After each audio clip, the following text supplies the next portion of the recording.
una inquietud, si es que tuviesen alguna pregunta de lo que se desarrolló la semana pasada, si han revisado alguno de los problemas de diseño de muros de contención en voladizo, para que yo pueda atender esas inquietudes y poder darle respuesta. Cualquiera que se anime puede preguntar.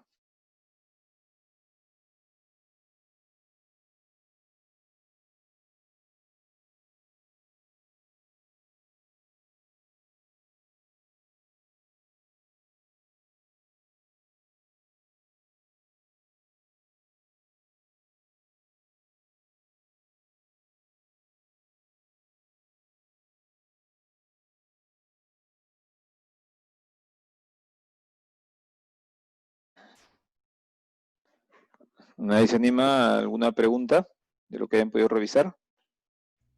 Pero, sí, adelante. quisiera saber si puedo explicar más sobre la obtención del factor F. Perdón, sobre ¿El factor F? el coeficiente de fricción. Sí.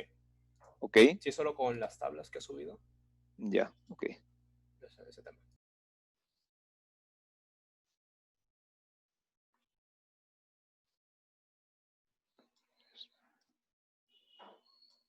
Y siempre va a quedar abierto el chat para que puedan hacer alguna pregunta.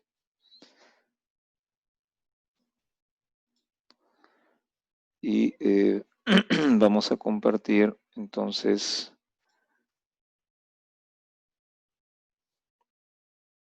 esta información.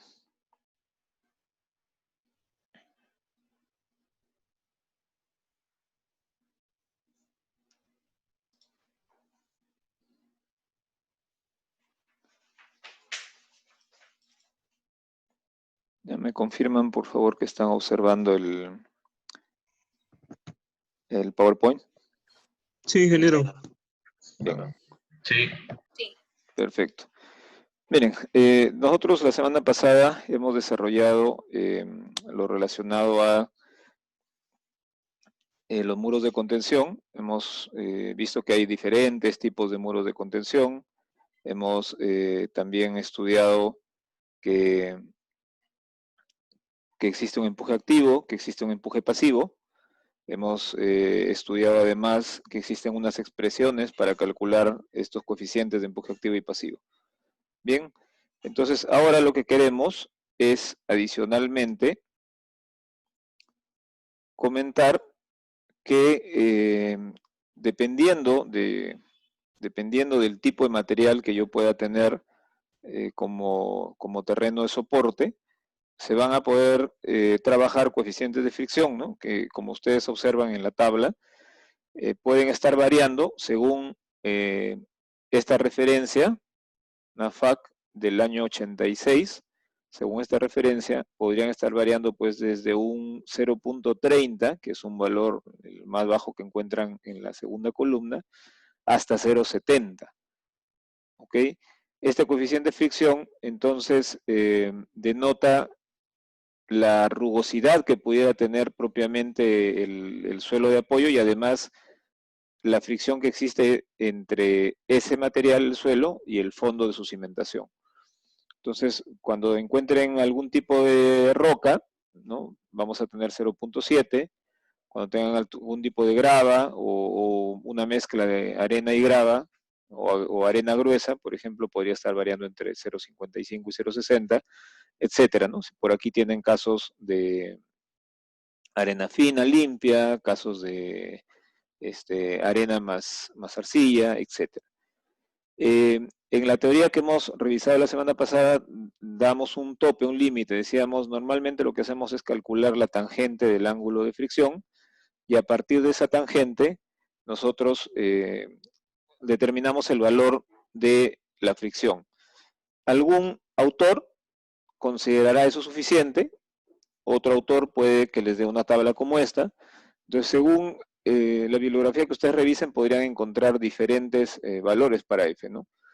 Lo que hemos nosotros indicado en la semana anterior es que le vamos a considerar un tope, un máximo de 0.6, ¿no? Es el máximo valor que ustedes observan aquí, entre la segunda, tercera y cuarta línea, en donde tenemos arenas, el mayor valor posible, según esta tabla, según este autor, es 0.6, ¿no? Entonces, si en algún caso tuviésemos un valor de delta o de coeficiente de fricción mayor, nosotros deberíamos de llevarlo a 0.6, ¿ya? Entonces, sigamos utilizando esa expresión, la misma que dice aquí, tangente del ángulo de fricción, ¿no? Aquí la han llamado delta, nosotros le hemos llamado phi, tangente del ángulo de fricción. También la semana pasada se preguntaba sobre los factores de seguridad, ¿no? Entonces, los factores de seguridad en el archivo también de la semana pasada que nos falta revisar, aparecen, digamos, los factores de seguridad de la norma peruana. Pero tenemos aquí, por ejemplo, del código de edificación, el código internacional, nos pide factores de volteo, ¿no?, superiores a 1.5 y de deslizamiento también superiores a 1.5.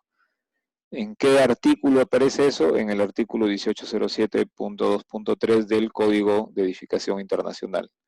Es un código que se usa mucho en Estados Unidos, en algunos países de Sudamérica también se emplea esto como alguna referencia, además de sus propias normas. Y si vamos en cambio al mismo código, pero ahora considerando la presencia de sismo, se permite reducir el factor de seguridad, porque sabemos que con sismo los efectos son mucho mayores, ¿no? Y aquí, como ustedes ven, mayor a 1.1. Si vamos específicamente al condado de Los Ángeles, tienen un manual para diseño de construcciones residenciales, y ahí tienen también el mismo valor de 1.5 para seguridad contra el volteo y contra el deslizamiento, cuando no hay sismo. Y cuando hay sismo, replican los mismos valores del Código de Edificación Internacional. Si vamos a al departamento de administración de carreteras, ¿no?, federal de Estados Unidos, es decir, este departamento es un departamento que manda en todo Estados Unidos, y de ahí cualquier estado en particular puede tomar estos valores o exigir más incluso, ¿no?, pero menos normalmente no lo hace. Entonces, la administración de carreteras de Estados Unidos tiene factores distintos, ¿no? Tiene factores de 2 y factores de 1.5. O sea, lo que están reconociendo es que, por ejemplo, una estructura que puede estar soportando un puente requiere de más seguridad incluso que alguna edificación residencial en donde exista un muro de contención, ¿no? Una edificación residencial estamos usando 1.5, en carreteras un muro de contención que podría estar soportando un puente tiene un factor más alto, de 2 en volteo y 1.5 en deslizamiento. Y además nos dice también la Administración Federal de Estados Unidos de Carreteras que en falla por corte, es decir, la capacidad última del suelo, nosotros antes le hemos dividido entre 2.5 y entre 3, ¿no? Para cargas sin sismo, 3 es el factor de seguridad. El artículo es el que ustedes tienen aquí, el 642-643, y cuando se incluye sismo, el artículo es el 73. Y aquí, como ustedes pueden ver, se permite que tanto para el factor de seguridad del deslizamiento como para la falla corte, se permite factores desde 1.5 hasta 1.15 incluso, ¿no? O sea, desde 1, perdón, hasta 1.15. O sea, se admite que ante fuerzas que incluyan sismo en un puente o en una carretera en donde hay algún muro de contención, se podría admitir que el factor de seguridad llegue a 1, lo que significa es que podríamos estar prácticamente al borde del colapso, ¿no? Esta versión, ¿cuál es? Es la versión del año 2002. Hay versiones más recientes, ustedes pueden bajar en internet cualquiera de estos documentos, el más reciente, y es el que será válido para el país en su momento. Entonces, como ustedes ven, hay algunos valores que son comunes y otros que van variando, y va a depender del lugar, de la importancia que le hayan dado, el número de estudios que tengan. Aquí, por ejemplo, tienen en Canadá, ¿no?, en la Columbia Británica, tienen bastante bien organizada su información, y dicen, para cargas estáticas, estabilidad global 1.5. Cuando vemos estabilidad externa, o sea, deslizamiento, 1.5, volteo, 2, y apoyo, o sea, los esfuerzos en el terreno, nosotros usamos aquí 3 para carga de gravedad, ellos utilizan de 2 a 3, ¿no? Y hay una nota que si ustedes descargan el reglamento de la Columbia Británica, o perdón, la guía profesional, pueden encontrar el significado de B, C y A, ¿no? De igual manera, ¿no? Si estuviéramos analizando para un sismo ya, o sea, además de la carga estática, un sismo de 475 años de periodo de retorno, es el tipo de sismo que analizamos aquí en Perú. Entonces vamos a decir que para la estabilidad externa en deslizamiento debería tener al menos 1.2 factores de seguridad y en volteo y esfuerzo en el terreno 1.5. Y si tuviéramos un sismo de 2.475 años, es un sismo mucho más fuerte. Nosotros aquí en Perú, si pretendemos diseñar con este sismo, por ejemplo, lo haríamos, ¿qué tipo de estructura, no? Un subterráneo, un metro subterráneo, ¿no? Todo lo que es la zona donde la gente va a llegar, salir, entrar en el subterráneo, los muros de contención tendrían que cumplir con este límite, ¿no?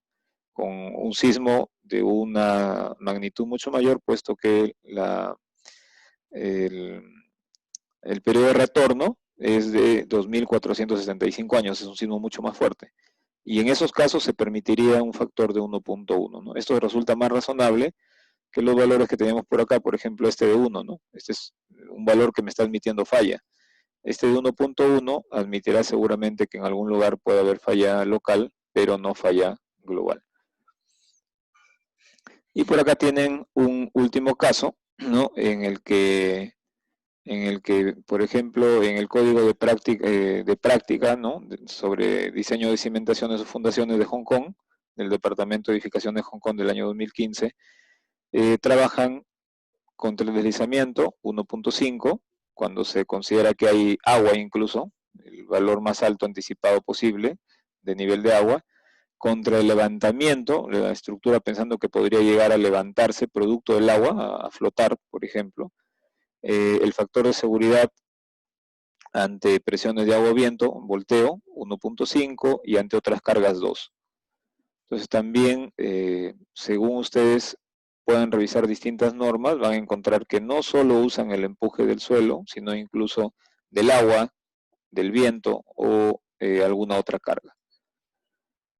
Bien, básicamente eso era esta parte, ¿no? Que tiene que ver y guardaba relación el inicio con la pregunta que hacía uno de ustedes y esto que ustedes pueden entrar a cualquier norma, sea venezolana, norma colombiana, norma argentina, etcétera, y van a encontrar que hay variabilidad de estos factores, ¿no? Es un poco en razón de cuánto estudio, cuánta seguridad o no consideran tener en los diferentes países para poder llegar a este número, ¿no? Normalmente los valores definidos en Estados Unidos obedecen a un análisis estadístico, ¿no? En general, en el resto de países lo que hacemos es tomar los valores de Estados Unidos y modificarlos, ¿no? Pero generalmente no hay un estudio para ello. No sé si hasta ahí quedó claro.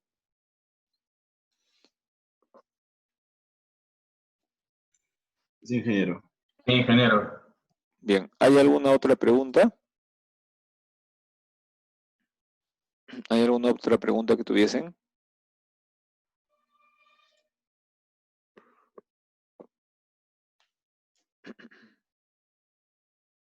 ¿Tienen alguna otra inquietud, por favor?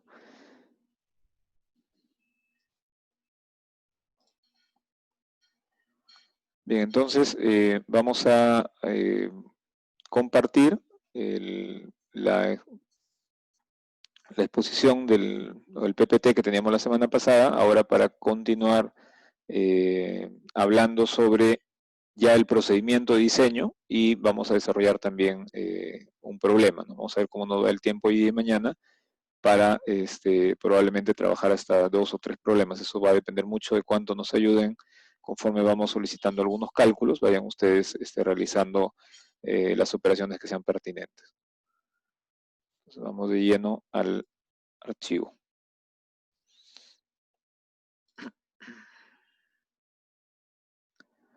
A ver, esto lo vamos a presentar.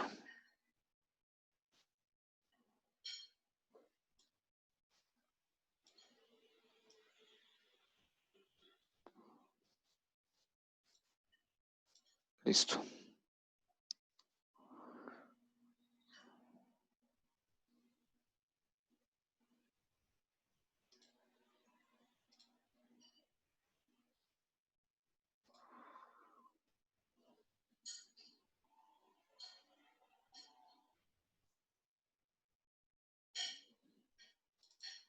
¿Están observando, por favor, la presentación ahí? Sí, ingeniero.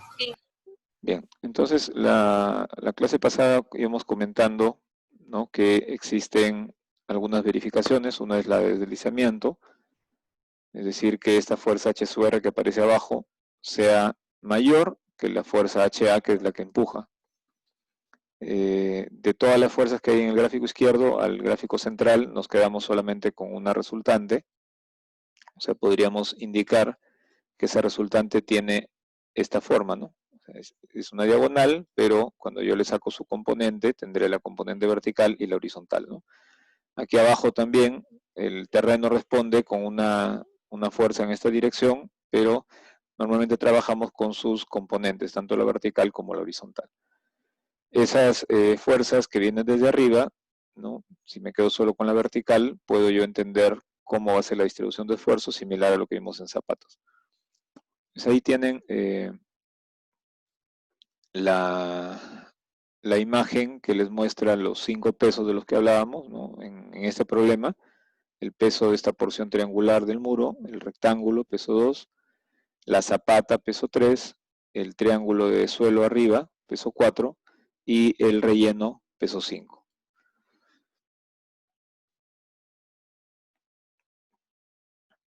¿No? Entonces referimos a este peso 4, ¿no? Con el puntero estamos marcando el peso 4 y en el peso 1 estamos marcando este otro triángulo, ¿no? El peso 3 es la zapata y el peso 5 es este terreno. ¿Podría haber carga aquí arriba? Sí, podría existir carga en este talud, podría existir carga. Si estuviese allí, habría que considerar también en el ancho de lo que es el talón, en ese ancho qué carga está actuando, ¿no? Entonces, ¿qué queremos nosotros? Lo que queremos es cumplir con un factor de seguridad. ¿Cuál es el factor de seguridad de este problema? Pues si conozco la fuerza reactiva, la que reacciona a favor de la estructura, y conozco la fuerza actuante del empuje activo, el empuje que quiere mover a este elemento, yo divido la fuerza que es capaz de soportar el suelo contra lo que el suelo intenta empujar al muro, y eso me da el factor de seguridad de esta estructura. Ese valor tendría que ser siempre mayor que el factor de seguridad de la norma que yo esté trabajando. Lo mismo para el volteo, ¿no? ¿Dónde se tomará el momento de volteo? También aclaramos que es aquí en la base. Si el terreno está por este lado, este será el punto alrededor del cual esto estará a punto de girar, ¿no? Cuando hacemos la verificación de esfuerzos, una vez que hemos traído todas las fuerzas y hemos ubicado su posición, de los dos esfuerzos, el mayor sería Q1. Ese valor tendría que ser siempre menor que el Q admisible. Ya no usamos aquí el Q neto, sino el admisible, ¿no?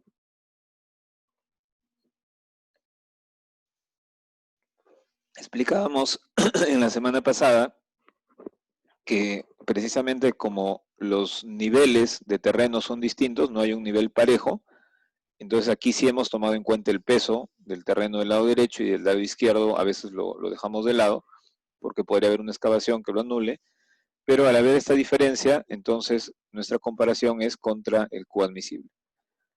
El Q admisible no es otra cosa que la capacidad última, o sea, la que produce la falla en el terreno, dividida entre el factor de seguridad, que en nuestra norma es 3 y 2.5, ¿no? Ya vimos que en otras normas esto también cambia.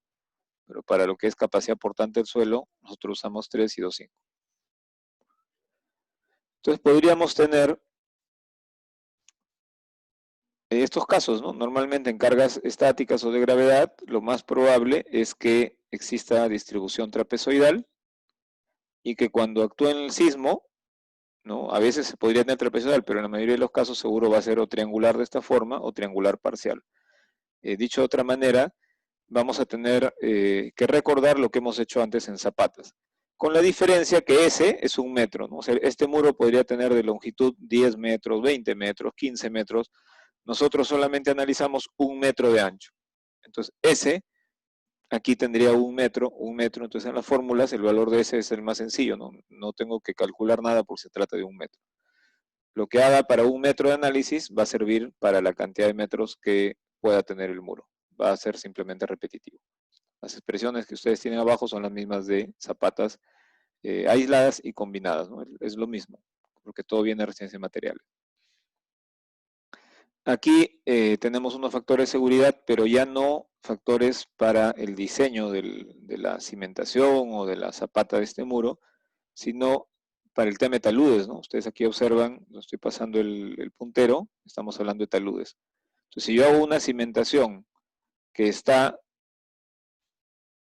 ¿no?, cerca de un talud, o en el mismo talud, lo que se requiere es que el talud alcance este factor de seguridad, pero ¿contra qué? Contra la falla por inestabilidad, ¿no? O sea, en un talud lo que puede suceder es que exista falla por inestabilidad y lo que queremos es evitarla. Si el talud tiene un buen factor de seguridad, pues podré construir encima zapatas, podré construir un edificio. Caso contrario, sería un problema, ¿no? Entonces, si yo puedo tener este talud y pretendo construir aquí una cimentación, ojo, decimos nosotros, para esta zapata, queremos que el factor de seguridad sea 3, por ejemplo, ¿no? Factor de seguridad 3. Pero este talud podría cortarse y esto deslizarse totalmente. Entonces, la estabilidad del talud debería cumplir al menos con estos límites para que sea viable que nosotros hagamos un diseño de cimentaciones en el talud o cerca de él. Y como hablamos que existían también casos en donde cortamos el terreno y construimos muros y colocamos anclajes, y esto queda anclado, el anclaje es el que fija el muro para que contrarreste la presión del suelo. La presión del suelo es en esta dirección, y lo que está haciendo el anclaje es jalando el muro contra el suelo, ¿no? Para este tipo de estructuras, se pide que el acero, este acero del anclaje que viene por aquí en medio, es un cable de tensión, tenga un factor de seguridad de 1.5, si este va a ser un anclaje provisional, y si es permanente, 1.75. ¿No? Eso nos manda la norma para estos otros casos. Y cuando hablamos propiamente de un muro de contención, por ejemplo, el que queremos analizar en voladizo, entonces aquí sí nos indica claramente, ¿no? Para estabilidad interna, en la condición estática 1.5 y en la condición pseudodinámica, es decir, cuando hay sismo, 1.25. Entonces los factores de seguridad de nuestra norma difieren en algo de los de otras normas, ¿no?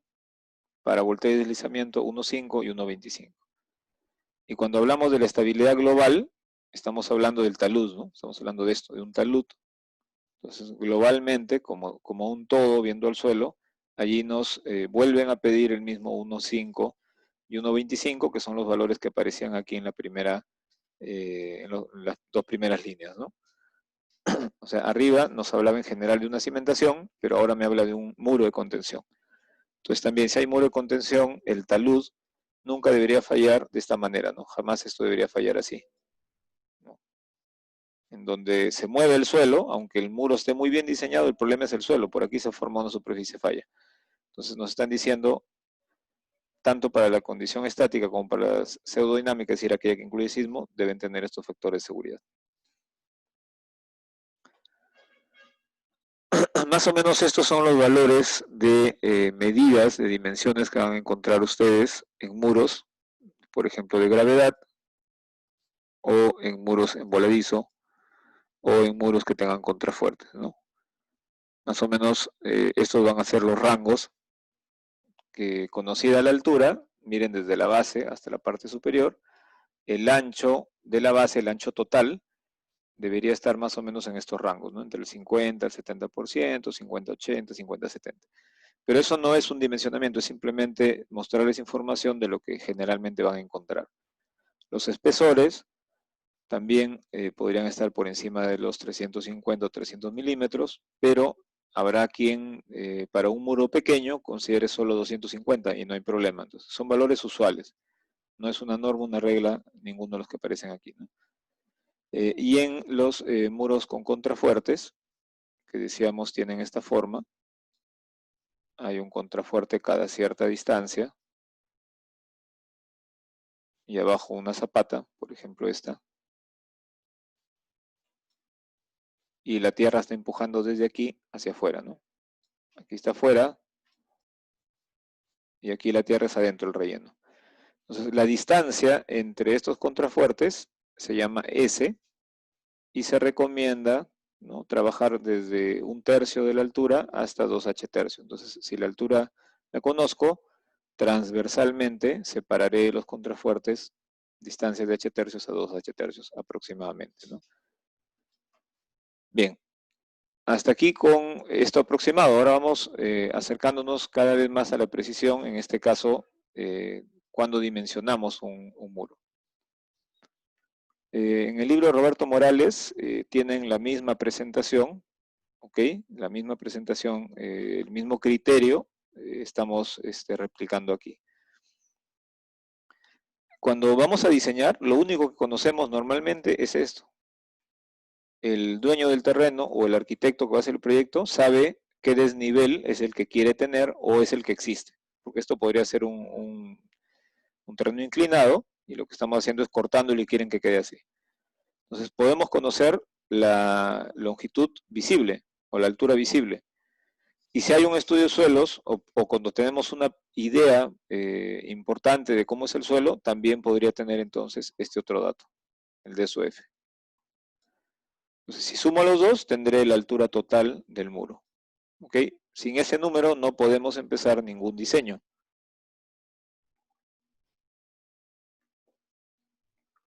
Por ahora estamos asumiendo que esto es horizontal, el relleno. Estamos asumiendo que no hay cargas encima todavía, ¿no?, sino un muro de esta forma. Desconocemos esta dimensión, le pongo interrogante, y desconocemos esta otra, la que estoy llamándole B1. Entonces, el único número que tenemos es H. Pero si se ha hecho un estudio de suelos, seguramente yo conozco phi, ¿no? Así como conozco este de su F, que viene del estudio de suelos, es hasta aquí, ¿ok? Así como conozco ese número, así como conozco la altura visible, que es un tema más arquitectónico de uso, así también yo puedo conocer el valor del ángulo de fricción, el valor de SUF, ¿no? Son datos que uno conoce. Y además conozco con qué norma voy a diseñar. Entonces, si conozco la norma con la que voy a diseñar, hay un factor de seguridad al deslizamiento que la norma me exige y hay un factor de seguridad al volteo que la norma me exige, ¿no? Los que hemos mostrado hace un momento. Entonces, estos son datos con los que yo debería cumplir. Y tengo también un factor de seguridad contra la falla por corte para lo que es los esfuerzos en la base de la cimentación, ¿no? Hay un factor de seguridad, pero en este caso para lo que es capacidad admisible. Esa es la información con la que yo puedo contar. Entonces voy a asumir ahora, miren, como desconozco lo que aparece con interrogante de la izquierda, lo voy a despreciar y me voy a quedar solo con este rectángulo. ¿Ok? Lo que está a la izquierda y el pequeño relleno lo desprecio y me quedo con este rectángulo de color rojo. Como aún no conozco el espesor arriba y tampoco conozco el espesor abajo del muro y menos conozco la altura de la zapata, todo esto son incógnitas, lo que estamos asumiendo aquí es que este muro básico, así se llama, aquí dice muro básico, ese rectángulo, sería para nosotros un muro. Imagínense que es un muro de un material cuyo peso específico es un ponderado entre ambos, entre el suelo y el concreto. Y por definición, conocemos que el factor de seguridad lo obtengo dividiendo HR entre HA. Hemos indicado que las presiones horizontales, los empujes del terreno, tienen esta forma de distribución triangular. tienen esta distribución triangular y sabemos también que este bloque puede tener un peso promedio. Entonces al peso le estamos diciendo simplemente B1 por H total por un peso específico promedio. Nada más. El esfuerzo más alto de empuje lateral, el mayor empuje, es el empuje activo. Si es que se logra dar ese empuje, ya hemos comentado que a veces se logra el total del empuje activo y que a veces no se logra menos desplazamiento y por lo tanto el empuje es más alto incluso, ¿no? Pero si hay el desplazamiento suficiente, usamos empuje activo. Por gamma del suelo, este sí será el suelo, ya no el promedio, y por la altura H. Entonces ahora voy a retirar estos apuntes porque ya ustedes van recordando. Aquí van recordando, y además en el video lo van a volver a observar, pero es para que no se preste a confusión. Entonces nosotros ahorita estamos trabajando con un rectángulo como si fuese de un solo material. Ya está. Seguimos. Cuando calculo el área de este triángulo, que lo hemos visto también en la clase pasada, lo multiplico por la altura sobre 2, base por altura sobre 2, y tenemos aquí la fuerza. Si ahora indico que puedo calcular esta fuerza de fricción, esta fuerza no será otra cosa que el peso por el coeficiente de fricción, ¿no? Aquí está. La fuerza H sub R es el peso que tenemos aquí arriba por la fuerza de fricción. Y cuando igualo, cuando reemplazo la ecuación 1 o I y 2I, ¿no? Ambas ecuaciones las reemplazo en lugar de HR y HA, y FSD es el factor de seguridad de la norma, lo que hago es despejar y me queda esta expresión. Entonces, lo primero que les solicito a ustedes, por favor, es que hagan uso de esta fórmula y predimensionen. Les dicto los datos, por favor, para que la utilicen. Van a suponer que necesitan un factor de seguridad al deslizamiento de 1.5.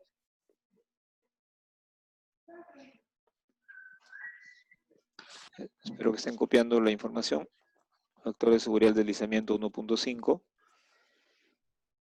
Ángulo de fricción del suelo, 25 grados.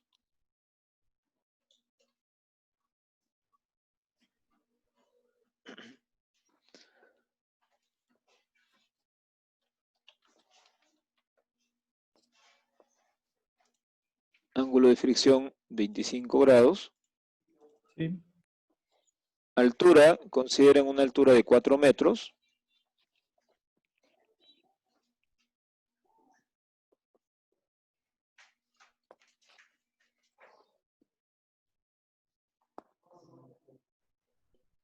¿Y qué otro dato necesitarían, por favor? Ahí en La base. La base. No, la base es lo que van a averiguar, ¿no? O sea, ustedes quieren predimensionar F. la base. Ya les di el phi, ¿no? Con el phi van a calcular el F. Listo, listo. Creo que ya no necesitan más. El peso específico del suelo, consideren 18 kilonewtons por metro cúbico. 18 kilonewtons sobre metro cúbico. Consideren que el peso promedio ponderado podría ser 21, pues, ¿no? Entonces el peso del suelo, consideren que es 18, pero el peso promedio, en donde hay suelo y concreto, consideren que es 21. Ahora sí creo que no les faltaría más información. Entonces, me tienen que dar primero ese valor de B1 en función de H, ¿no? O sea, primero no reemplacen H, reemplacen todos los datos menos H. ¿Cuánto es de H? ¿El 40%, el 50%, el 30%? ¿Cuánto sale?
¿Alguien tiene, por ejemplo, cuánto salió caso A?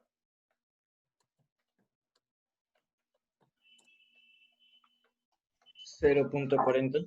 0.46, ¿no? 41. 0.46, correcto.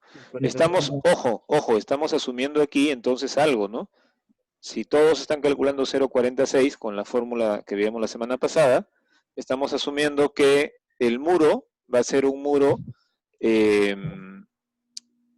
con el respaldo vertical, primero, o sea, no hay inclinación del respaldo del muro.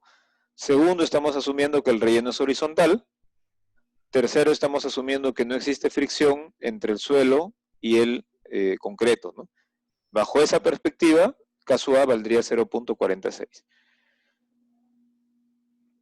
¿Cuánto sería el coeficiente de fricción, el coeficiente F?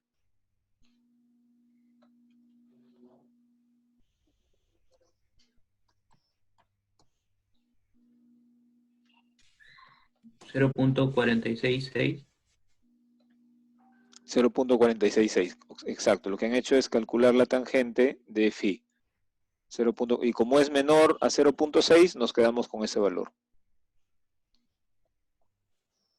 Como es menor que 0.6, nos quedamos con ese valor. Y ahora pueden ya entonces reemplazar en la expresión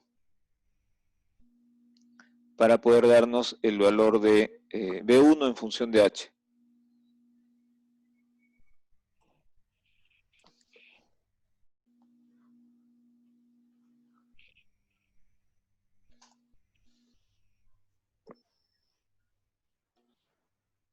¿Cuánto salió?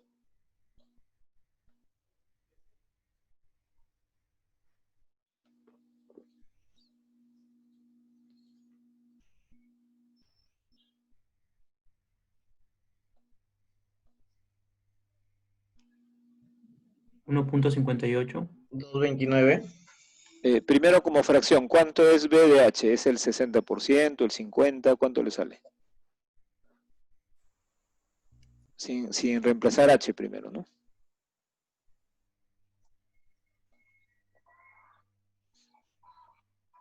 Es el 56%, ¿no? 57. 56%, ¿no? Entonces, cuando aplican ese 56% a H, le sale 2.24. ¿no? 2.24 sería el ancho de la base que uno esperaría para este muro que estamos predimensionando. ¿Ya? Entonces, aquí ustedes lo que encuentran es una relación B1 tiene que ser mayor o igual a 0 punto o coma, depende del sistema que estén utilizando, 0.56 de H, ¿no? Eso es lo que le sale esta expresión. B1 debe ser mayor o igual al 56% de H. Eso les ha salido. Y cuando reemplazan H, que es 4 metros, obtienen que esta base tendría que ser 2,24 metros. Entonces, por ahí quisiera que ustedes piensen... Sí, adelante. Entonces el F se va a calcular con la tangente del ángulo de fricción. Sí, como hemos dicho, en esta clase vamos a utilizar la tangente del ángulo de fricción, dependiendo de... Pero si nos pide, por ejemplo, en otros problemas que usted ha puesto propuestos, calcula el peso de cada parte de la pared, del peso de la base, del suelo. o sea, a ver, para aclararlo, nosotros en este momento lo único que estamos haciendo es imaginándonos que lo que tengo es un muro con la forma de un rectángulo y que independientemente de la forma de la pantalla, esta pantalla podría ser rectangular o podría ser incluso trapezoidal, ¿no? Podría cambiar. Independientemente de eso, estoy tratando de deducir una fórmula que me permita predimensionar. Hace un ratito he dicho pre y acá también dice predimensionar. Y en ambos casos, sea que esté predimensionando o ya en el dimensionamiento final, esta fricción que hay en la base, que es solo un factor, esa fricción, vamos a utilizar, hemos dicho hoy día, la tangente del ángulo phi, ¿no? En el gráfico que teníamos, en esa referencia decía tangente de delta, ¿no? Para nosotros es phi. Y hemos dicho también que lo que nos salga siempre debemos controlar que sea menor o igual a 0,6, ¿no? Si algún valor me sale mayor que 0,6, igual yo a mis cálculos solo utilizo 0,6. Entonces, eso nada más es el coeficiente de fricción. Ese coeficiente que está aquí lo hemos multiplicado por todo el peso, ¿no? Esto es todo el peso. Cuando hagamos un diseño en donde ya tengamos las medidas del muro y de la zapata, en lugar de hacer un rectángulo y decir que pesa tanto, voy a meter pedazo por pedazo, pieza por pieza, un rectángulo más un triángulo de concreto, más un otro elemento de suelo, etcétera. La fuerza total siempre es el producto del coeficiente de fricción por el peso. Eso es invariable porque es algo de física, ¿no? Que lo seguimos utilizando tal cual. Entonces, no confundamos el coeficiente de fricción F con la fuerza total, ¿no? La fuerza total siempre es el producto de la fricción por el peso que llega a dicha base. ¿Qué otra cosa acabamos de decir? Como desconocemos esta dimensión de lo que sería el pie del muro, también lo estoy descontando, ni siquiera lo estoy tomando en cuenta porque voy a hacer un predimensionamiento, ¿no? O sea, si yo pretendiese ahora tener dimensiones finales, sería imposible porque son muchas las variables que involucramos aquí. También hemos dicho que... Entonces, para dimensionar solamente se va a utilizar con el coeficiente de fricción. El coeficiente de fricción multiplicado por este peso, que es el peso de un muro básico, ¿no? El muro básico está compuesto por concreto y el relleno. Y también hemos dicho que es posible que el peso que aparece aquí, que estoy encerrando con esta línea punteada, es posible que ese peso sea anulado en algún momento por trabajos de obra, trabajos de una carretera, etcétera. Entonces, en muchos reglamentos les van a decir que esto no lo tomen en cuenta como peso, porque podría no estar. Nuestra norma no dice eso, ni dice lo contrario, ni dice a favor, no lo dice, ¿no? Pero les recomiendo no tomar en cuenta este peso cuando verifiquen, hagan sus verificaciones, ¿no? Entonces yo aquí simplemente, aunque sé que va a haber tierra, no la estoy tomando en cuenta, y eso es lo que me permite también tener una fórmula de predimensionamiento, porque si no, no podría predimensionar nada, ¿no? Tendría que asumir todos los valores y empezar a chequear de frente. Entonces, esta formulita vale para predimensionar siempre que el suelo sea granular, que la superficie superior sea horizontal, ojo, que considere que este respaldo del muro es vertical, como hemos mencionado hace un rato, que no existe fricción entre el suelo y el respaldo del muro. Entonces, con todas esas consideraciones, esta fórmula es válida. Alguien desea predimensionar con un ángulo, etcétera, puede emplear las fórmulas para el valor de caso A, las más extensas, y este valor de caso A va a cambiar, ¿no? Va a cambiar definitivamente. Pero la fórmula va a seguir siendo, ¿no?, muy parecida, ¿no? Alguna cosita cambiará.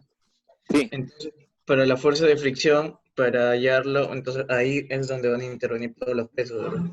Claro, ahorita el peso es un peso de un rectángulo, más adelante serán de varias figuras. Exacto, eso es cuando ya hagamos el chequeo, digámoslo así, ¿no? El chequeo de nuestro primer dimensionamiento. Ingeniero, gracias.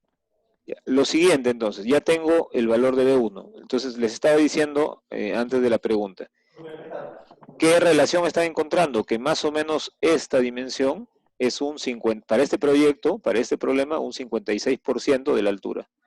Entonces, si alguien tiene un muro, por ejemplo, de 3 metros, sabrá que más o menos esta porción de zapata, yo puedo considerar entre 50 y 60%. Miren aquí lo que hemos visto hace un ratito.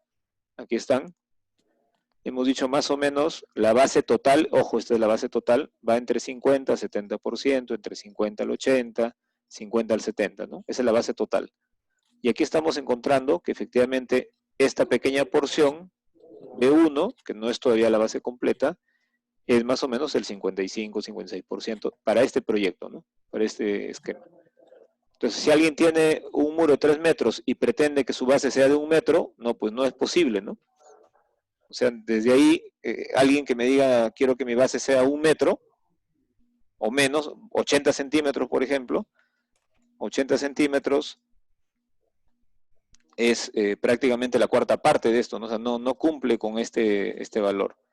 Entonces, si alguien pretende con 80 centímetros darle estabilidad a un muro de 3 de altura, pues ya está errando desde el concepto mismo, ¿no? Veamos ahora qué pasa con la otra dimensión, ¿no? Vamos al siguiente diapositiva.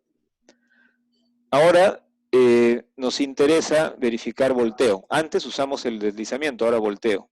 Entonces, miren ustedes que el punto A, que es el punto alrededor del cual giraría este muro, una vez que tenga el pie, lo que voy a hallar entonces es cuánto necesito de brazo de palanca adicional para que estas fuerzas eviten el volteo, o sea, el peso por este brazo de palanca evite el volteo, porque el empuje va a intentar voltear al muro, ¿no? O sea, ¿quién se está oponiendo al volteo? El peso.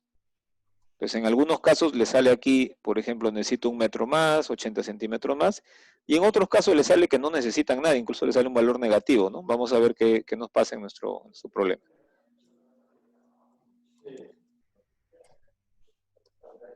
¿Hay algún audio abierto? Por favor, si lo cierran mientras no hagan preguntas. Gracias. Ingeniero, entonces la estabilidad del muro se debe principalmente al peso propio de esto, ¿no?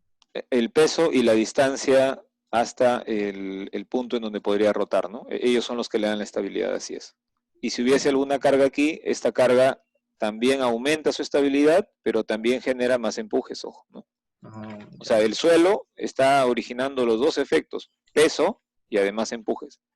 Entonces tenemos que dimensionar geométricamente de la manera más adecuada para controlar ese volteo, ¿no? Para evitarlo. Bien, entonces ya le pusimos ahora una distancia B2, que es justo nuestra incógnita, y podemos decir, como ya conocemos la fuerza H sub A, vamos a multiplicarlo por H tercios, ¿no? Esta distancia es H tercios, y tener el momento en A. Eso es lo que se ha hecho aquí, ¿no? Se ha multiplicado por H tercios. Y el momento reactivo sería la carga P por el brazo de palanca.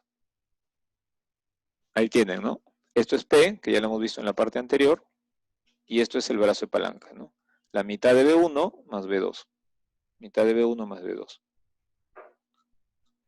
Y lo que hacen ahora es nuevamente reemplazar, ¿no? Reemplazan MA, MR en la fórmula 2 y reemplazan la expresión anterior, la que hemos encontrado en la diapositiva anterior, y obtienen esta expresión. Entonces, con los mismos datos que hemos dado, por favor, calculen cuánto sería B2.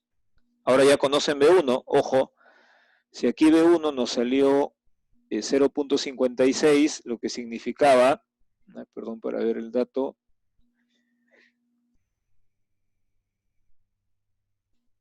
nos salió 2 metros 24, ¿no? Aquí la respuesta de B1 era reemplazando 2 metros 24. Eso es lo que me sale el dimensionamiento. Yo en obra no voy a construir con 4 centímetros, probablemente lo pase a 2,25, ¿no? Entonces vamos a suponer que 2,25. Ese es el B que voy a emplear ahora, el que he redondeado hacia arriba, es el que voy a emplear en la siguiente fórmula, aquí. Entonces aquí, por favor, este B1 ya sería el que yo he pretendido colocar. ¿Por qué? Porque mientras más B coloque, hay más peso, recuerden, ¿no? Entonces esto sería para mí 2,25. A ver cuánto sale B2.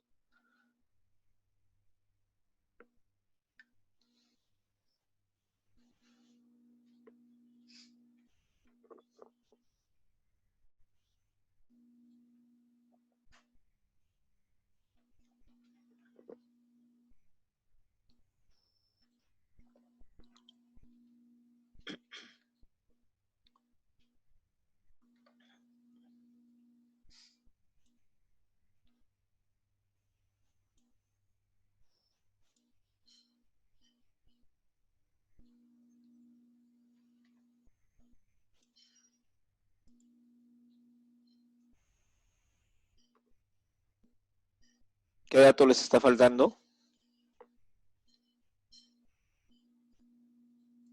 El factor de seguridad del volteo, ¿consideramos el mismo? Consideremos para este problema que la norma me pida, por ejemplo, un factor de seguridad del volteo de 2,5. Trabajen como si fuera 2,5 lo que la norma me exige.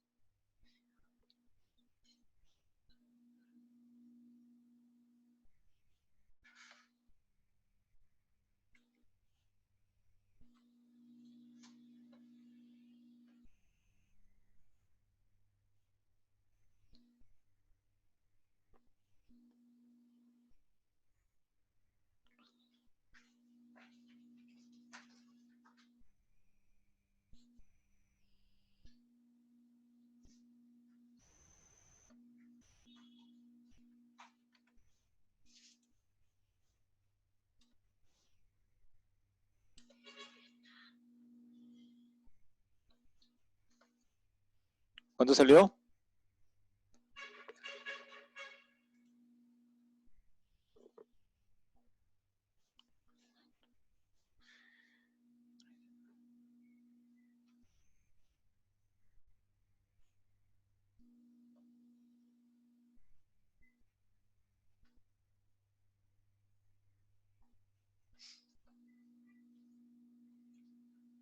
Son 40 y tantos alumnos. ¿Alguno que me dé su respuesta, por favor?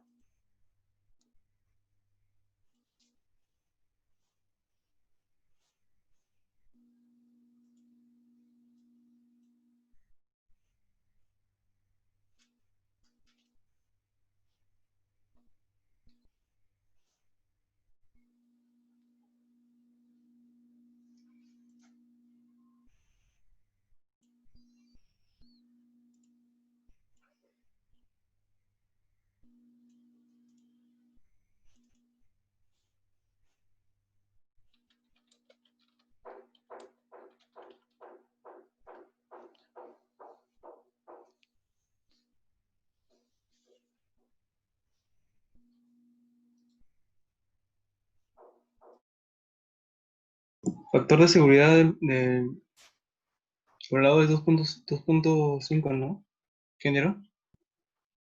0.74 versus 2. Versus 2. Factor de seguridad al volteo, hemos dicho Sí, 2.5. 2.5. Ya me sale negativo. Sí, correcto. Lo que le estaba diciendo hace un rato, hay casos en que el peso ya es suficiente y no necesitamos brazo adicional. O sea, no quiere decir que vayamos a hacer una construcción, digamos, hacia adentro, sino simplemente que no se requiere B2, ¿no? O sea, si me sale 0 o me sale negativo, claro, saldría menos 0.02, ¿no? O sea, 2 centímetros en negativo, pero físicamente eso no es posible. Lo que estamos diciendo es, en otras palabras, que tenemos suficiente peso y que no necesitamos agrandar ese brazo de palanca. Eso es lo que estamos encontrando entonces. En otros casos sí me va a salir, necesitas 40 centímetros, 50 centímetros, etc.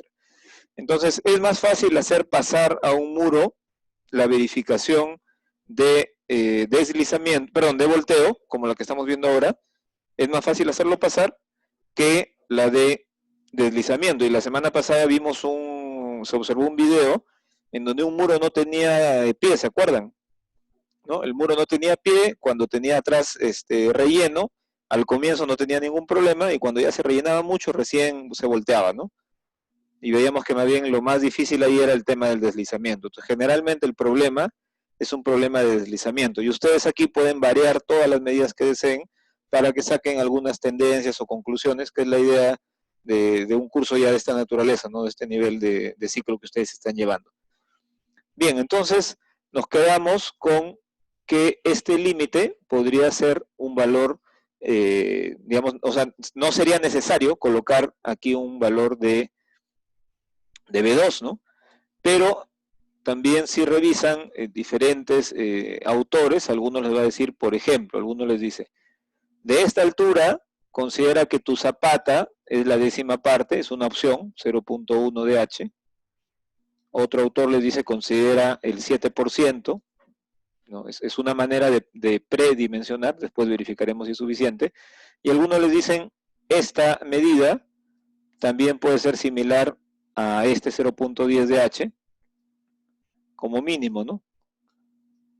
Morales tiene una recomendación, el libro de Roberto Morales, también respecto a esta dimensión mínima. Algunos dicen simplemente colócale 50 centímetros como mínimo. Pero, ¿quién me va a decir si es suficiente? Cuando luego ya incluya todas las cargas una vez que haya terminado mi dimensionamiento, ¿no? Por ahora dejémoslo ahí, no se requiere, ¿no? O sea, no se requiere porque me ha salido un valor negativo. ¿Qué hubiera pasado si hubiésemos tenido sobrecarga, ¿no? Una sobrecarga como esta? Equivaldría más o menos a decir, es como que esta carga fuese más suelo, ¿no? Es como que hubiera un poco más de suelo ahí que me está originando más presión. Entonces lo que uno hace es la sobrecarga, que es un dato, es igual a una altura de suelo desconocida o equivalente, H sub 0, por un peso específico del suelo. Y ahí despejamos H, ¿no? Lo único que hago es dividir. Entonces yo podría decir, esta sobrecarga la reemplazo por suelo en mis cálculos, no en la obra, porque en la obra lo que va a haber es la sobrecarga, ¿no? Y tengo una altura equivalente, ¿no? Entonces la altura del muro total será ya no h simplemente, sino h más h sub 0, ¿no? Al ser h más h sub 0 tendré una altura mayor que llamaré h equivalente, ¿no? Este h equivalente es todo. Si alguien de ustedes tiene que predimensionar el problema anterior con sobrecarga, tendría que usar HE, ¿no? La altura total.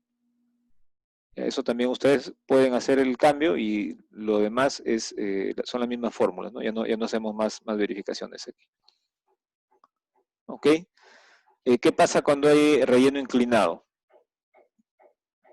No sé si ustedes aquí recuerdan lo que han hecho en carreteras, por ejemplo, cuando han trabajado con una pendiente, ¿no? Aquí pueden decir, la horizontal es 1 y la pendiente es un decimal, ¿no? 1 es a 0.1, 1 a 0.2, ¿no?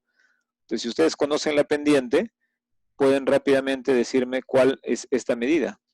O sea, esta altura, ¿cuánto vale? Si es que conocen que esto es B1. Ojo, el valor de B1 da justo aquí, ¿no? Pero aproximando, nosotros estamos diciendo que esta altura sería B1 multiplicada por S, ¿no? No es exacto porque este valor todavía no ha sido definido, pero es una aproximación suficiente. Entonces, esta altura la pueden determinar multiplicando B1 por S, ¿no? Realmente el triángulo debería ser este, ¿no? Por aquí debería pasar, para que eso sea exacto. Pero, como vuelvo a repetir, esta es una aproximación para efectos de dimensionamiento previo, ¿no? Entonces, ahora ya tienen otra altura, ya no es h, sino h más B1 por S. Con esa altura hacen el cálculo. Reemplazan esta altura, h más B1 por S, la altura total, en las expresiones, ¿no? Ahora, como las expresiones anteriores son extensas, se está haciendo un cambio de variable y estamos llegando a esta expresión, ¿no? En la anterior, de B1, se está reemplazando esto, lo estamos llamando beta, a esto que está encerrado en línea discontinua roja, ¿no? A este término lo estamos llamando beta, y cuando hacemos uso de la expresión anterior, al reemplazar, obtendríamos esto, ¿no? Entonces, B1, si quiero dimensionar B1, en función de la altura total, ya no solo de h, sino h más B1S, será igual a beta entre 1 menos S por beta. Ya ustedes pueden reemplazar y de ahí ya despejan el valor de B1. Pues también esto es una deducción simplemente de reemplazar fórmulas, ¿no? Y tomar en cuenta esta altura. ¿Qué pasaría en un muro de gravedad? En un muro de gravedad yo tengo que averiguar lo que le sucede en diferentes secciones. O sea, ustedes tendrían que hacer esta averiguación. No vamos a hacer diseño muro de gravedad, pero para que no quede en el aire, ¿no? A este nivel tienen que asegurarse que solo haya compresiones. A este nivel también, por aquí también, y en cualquier nivel del muro solo puede haber compresiones. Entonces, si yo logro averiguar, así como aquí en la zapata, puedo calcular esfuerzos, y sé que aquí van a haber esfuerzos trapezoidales, seguramente en cualquier sección, en la altura ya del concreto, ya no en la zona del suelo, sino en el concreto, tengo que asegurar que aquí existan compresiones y que esas compresiones sean menores al F'C entre un factor de seguridad. Eso dependerá de la norma que están usando para que ya no apliquemos factores de seguridad aquí al volteo, al deslizamiento, sino además al concreto, ¿no? Entonces, un muro de gravedad es un muro en el cual se ha dimensionado geométricamente para asegurarse que cualquier porción del muro solo tenga compresiones. Eso ténganlo presente. Por eso es que tiene que ser un muro bien ancho, ¿no? Y no tiene fierro, no requiere fierro, porque está trabajando igual como trabajaría el suelo, solo a compresión, ¿no? De eso no vamos a tocar más, es una idea general porque muchos ingenieros recién egresados, sus primeros trabajos a veces son muros de contención, a veces con piedra incluso, y de gravedad, y les piden hacer una verificación, ¿no? La mayoría solo verifica el volteo, el deslizamiento, el esfuerzo en el suelo, pero no sabe cómo hacer la verificación en el cuerpo del muro, ¿no? Entonces, esto es lo que tienen que hacer. Evitar tracciones, ¿no? Bien, entonces, para que podamos pasar a diseñar un muro de contención en voladizo, vamos a seguir los pasos que aparecen de aquí hacia abajo. Normalmente en ese orden, salvo algún cambio, ¿no? No sé si lo han llegado a leer, han hecho alguna lectura de esto o de la información que sigue y tienen alguna inquietud, por favor.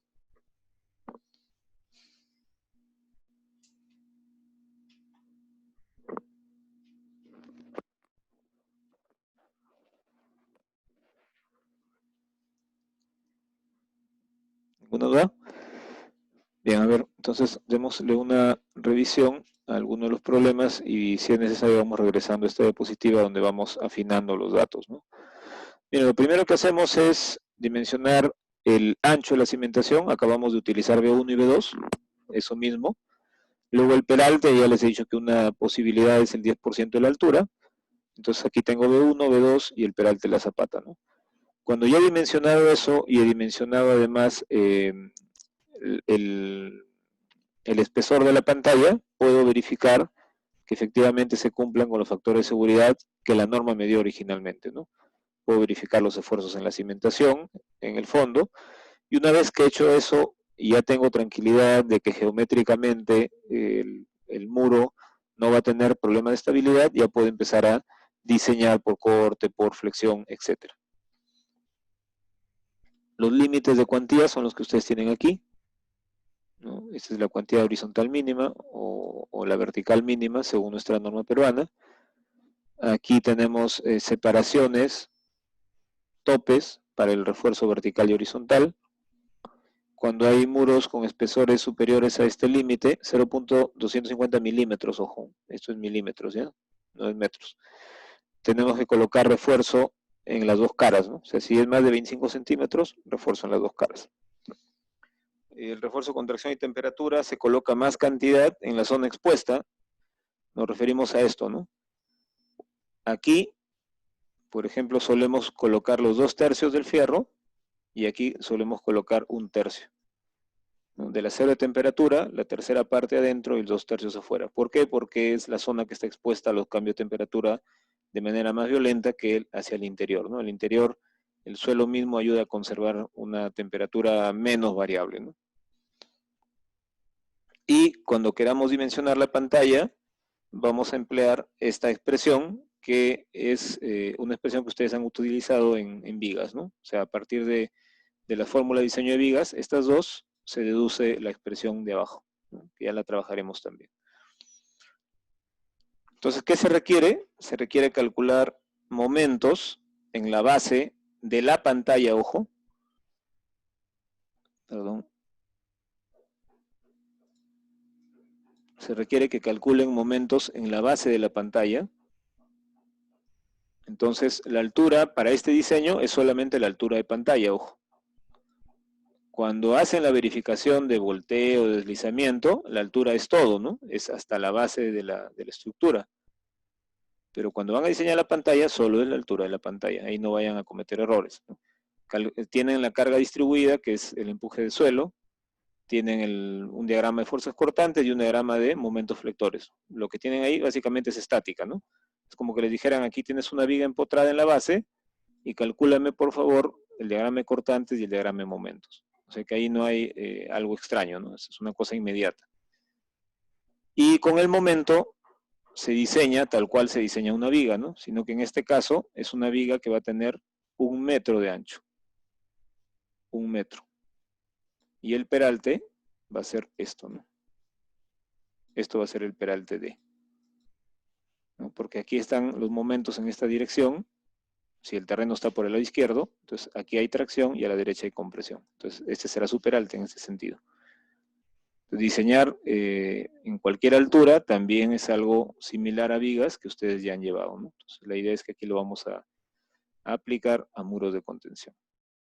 Para cortante, la fórmula es la misma que hemos usado en vigas, la que hemos usado en zapatas. Ahora usamos para 1 metro de muro. Entonces, para cortante, lo que nos interesa es que aquí en la base de la pantalla, los esfuerzos cortantes sean menores que el phi BC, ¿no? El phi BC tiene que ser mayor que el BU. Y normalmente lo hacemos el cálculo no abajo exactamente, sino a una distancia de, desde el apoyo, que en este caso la zapata, ¿no? A una distancia de, ahí se averigua el cortante. Entonces en el gráfico probablemente me interese conocer esta fuerza cortante a una distancia D. Y en cuanto a la cimentación, el peso en el relleno, como ven aquí en color negro, es más grande. Este otro relleno que a veces lo dejamos de lado, les decía, ¿no? Podría aquí no existir o ponerlo dependiendo de qué norma usan. Y la reacción del terreno es la roja, que aquí también la estamos observando. Todos los empujes del suelo, este triángulo, me van a originar una fuerza horizontal y un momento, y todos los pesos verticales van a llegar como una carga, ¿no? Entonces aquí lo que ustedes tienen es un voladizo, y tienen otro voladizo, ¿no? Tienen dos volados. Con esos volados van a poder dimensionar el fierro. ¿Ya? Con eso van a poder encontrar, generalmente nos sale fierro arriba, por aquí, y generalmente nos sale por aquí fierro abajo en esta zona. ¿Ya? Eso va a depender de qué, de un diagrama de momentos que también ustedes pueden calcular, porque nuevamente aquí recurren al curso de estática, ¿no? A repasar lo anterior. Entonces, en la cimentación van a aparecer un diagrama de momentos. Yo diseñaré aquí en la cara. Entonces, aquí voy a diseñar, y en el otro lado también en la cara. Ahí diseñaré, ¿no? Son los valores que me interesan. Entonces vamos a darnos unos 6 minutitos, 7 minutitos de descanso, para luego poder ya resolver un problema. Me copian, ¿verdad? Sí, ingeniero. Ok, 3 y 29, 10 minutos, 3 y 40, son 3 y 30 prácticamente, 3 y 40, retornamos. No, ingeniero.